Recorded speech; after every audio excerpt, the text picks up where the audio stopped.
Welcome to the Tech Egg. Don't get scrambled. Enjoy the video. In this video, I will explain how to make kimchi. Making delicious kimchi at home is simpler than you might think, and it's a rewarding culinary adventure. We'll cover everything from selecting the right ingredients to the fermentation process.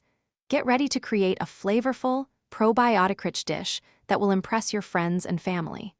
Let's dive into the steps and get started on your homemade kimchi journey. The first crucial step is preparing your napa cabbage. Start by cutting the cabbage into 2 or 4 manageable sections, depending on its size. Then, generously salt each leaf, ensuring good coverage.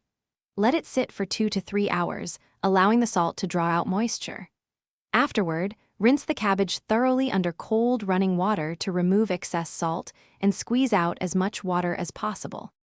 Now, let's create the heart of your kimchi, the spice paste. In a large bowl, combine gochugaru, minced garlic, grated ginger, and a splash of fish sauce. For a touch of natural sweetness, add some grated apple or pear. Incorporate sliced green onions and julienned radish for delightful texture. Feel free to adjust the amount of gochugaru to achieve your desired level of spiciness. With your cabbage ready and paste mixed, it's time to combine them. Wear gloves to protect your hands and thoroughly massage the paste into every cabbage leaf.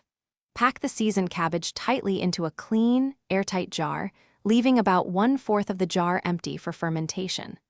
Let it ferment at room temperature for 1 to 3 days, then transfer it to the refrigerator to slow the process. Enjoy your homemade kimchi. Thanks for watching. Consider subscribing if I helped unscramble your problems.